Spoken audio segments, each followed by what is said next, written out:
सुप्रभात बच्चों, कक्षा 6वीं की हिंदी क्लास में आप सभी का स्वागत है। आज हम हिंदी में ही अनुच्छेद लेखन लेकर आए हैं। अनुच्छेद लिखना चाहिए, किस तरह लिखना चाहिए ये आज हम आपको बताएंगे। अनुच्छेद क्या है? अनुच्छेद जैसे आप इंग्लिश में पैराग्राफ, उसी का हिंदी अनुवाद अनुच्छेद है। अनुच्छेद मतलब पैराग्राफ राइटिंग, आपने पढ़ा ही है पैराग्राफ कैसा लिखते हैं।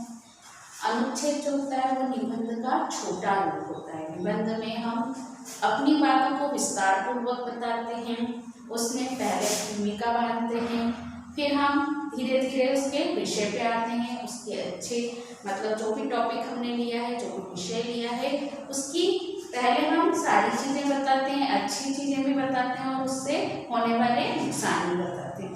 लेकिन अनुच्छेद में हम सीधे सीधे विषय पर आ जाते हैं। जो भी विषय है उसके बारे में अपने कम से कम शब्दों में ज़्यादा से ज़्यादा बातों को हम बताते हैं।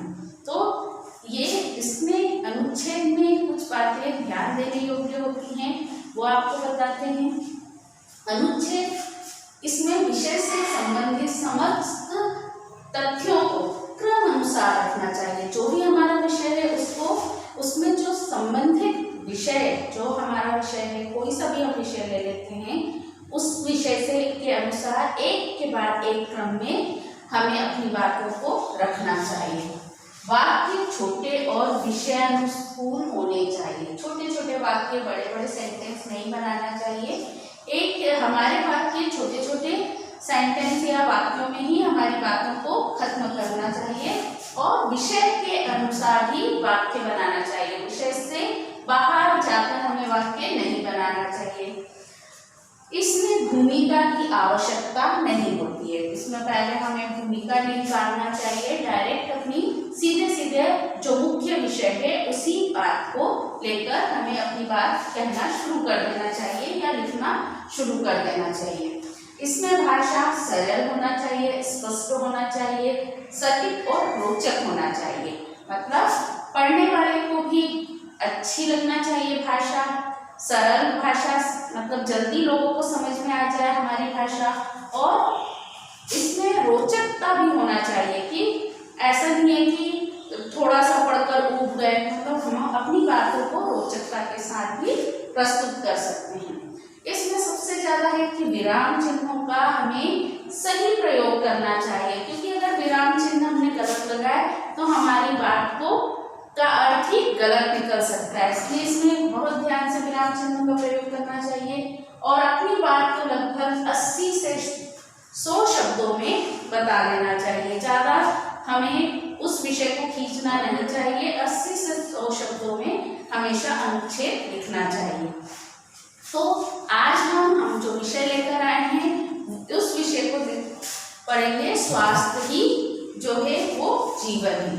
स्वास्थ्य ही जीवन है इसलिए क्योंकि आज जो माहौल चल रहा है, चारों तरफ अनेक बीमारियां फैली हुई है। अभी जैसे महामारी कोरोना आप सभी को मालूम है फैला हुआ है और इस समय सबसे ज़्यादा हमें अपनी सेहत का ध्यान रखने की ज़रूरत है। अपने आसपास के वातावरण का ध्यान देना बहुत ही ज़रूरत है कि हम अपना भी ध्यान रखें और अपने आसपास के लोगों का भी ध्यान रखें, क्योंकि ये बहुत बड़ी महामारी फैली हुई है। तो आज इसीलिए हम इस पर जो टॉपिक पढ़ेंगे, पहला स्वास्थ्य ही जीवन है। अब आप सभी अपनी अपनी किताबों को खोलेंगे और पेज नंबर 129 हिंदी व्याकरण की किताब खोलेंगे और पेज नंबर 129 निकालेंगे, जिसमें जो नंबर 2 पर लिखा है स्वास्थ्य ही जीवन है। अनुच्छेद मैं आपको समझा रही हूँ, आप इसे ही अपनी अपनी कॉपी में लिखेंगे। किसी ने ठीक ही कहा है, पहला सुख निरोगी काया। अच्छा स्वास्थ्य ही मनुष्य का सबसे बड़ा धन कहलाता है। पहला जो लोगों ने, पहले पुराने जमाने के लोगों ने कहा है कि पहला जो मनुष्य का सुख है वो निरोगी काया। अगर हम स्वस्थ हैं, स्वस्थ शरीर में ही स्वस्थ मन रहता है और अगर हमारा मन अच्छा होगा तो हमारे सारे कार्य भी अच्छे होंगे। तो इसलिए पहला सुख निरोगी काया। अच्छा स्वास्थ्य ही मनुष्य मनुष्य का सबसे बड़ा धन कहलाता है। अच्छे स्वास्थ्य के अभाव में किसी प्रकार का सुख एवं आनंद की कल्पना भी नहीं की जा सकती है। जो व्यक्ति अस्वस्थ है वह जीवन में किसी प्रकार के सुखों को भोग नहीं सकता। न तो वो स्वयं सुखी रहता है और न ही किसी भी प्रकार से अपने परिवार, समाज, राष्ट्र का भला कर सकता है। अगर हम अस्वस्थ हो जाएंगे तो हमारा परिवार भी, हमारा आसपास के लोग, रहने वाले समाज के लोग हैं, वो भी सब इससे प्रभावित होते हैं। अगर एक व्यक्ति बीमार है तो उसके संपर्क में आने से अनेक लोग बीमार होते हैं, घर में भी असुविधा का कारण बन जाता है, सभी तकलीफ में आ जाते हैं। अगर एक भी व्यक्ति बीमार होता है तो फिर उसकी विशेष देखभाल करना पड़ती है।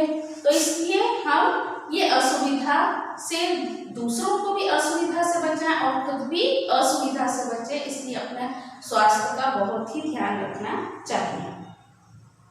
प्रत्येक व्यक्ति का कर्तव्य है कि अपने स्वास्थ्य के प्रति सचेत रहे। अच्छे स्वास्थ्य की प्राप्ति के लिए पौष्टिक और संतुलित आहार, नियमित दिनचर्या और व्यायाम आवश्यक है। अगर हमें स्वस्थ रहना है तो सबसे पहले पौष्टिक आहार लेना चाहिए, संतुलित आहार, रोज अपने खान पीन का विशेष ध्यान रखें, बाहर की चीजें बिल्कुल भी ना खाएं। और अभी तो जो महामारी फैली हुई है उस समय तो बिल्कुल भी इसका सेवन नहीं करना चाहिए। और व्यायाम हमेशा करते रहना चाहिए। अधिक से अधिक समय हमें अपने स्वास्थ्य पर ही ध्यान देना जरूरी है। विद्यार्थी जीवन से ही अच्छा स्वास्थ्य प्राप्ति के उपाय करते रहना चाहिए, क्योंकि इसी काल में शरीर पुष्ट एवं शक्तिशाली बनता है। कहा भी है, स्वस्थ शरीर में स्वस्थ मस्तिष्क का निवास होता है। जिन छात्रों का शरीर पुष्ट होता है उनका मन पढ़ाई में अधिक लगता है तथा एकाग्रता बढ़ती है। तो हमें भी अपने ध्यान रखना चाहिए, अपने स्वास्थ्य का ध्यान रखना चाहिए, क्योंकि अगर हम स्वस्थ रहेंगे तो फिर हम जो भी पढ़ाई का काम है, अगर हम पढ़ रहे हैं तो हमारा मन पढ़ाई में लगेगा। अगर हम कोई भी कार्य करते हैं तो उसमें हम अपना पूरा ध्यान केंद्रित कर सकते हैं। तो इसलिए हमें अपने स्वास्थ्य का बहुत ध्यान रखना चाहिए। तो आपने देखा कि अनुच्छेद जो है बहुत छोटा है और इसमें कम शब्दों में हम अपनी अधिक से अधिक बातों को रख सकते हैं। ये निबंध का छोटा रूप होता है। तो आप लोगों को अनुच्छेद लिखना है, अपनी किताब में से ही, अपनी कॉपी में से लिखना है और इसका अभ्यास कार्य करना है। धन्यवाद।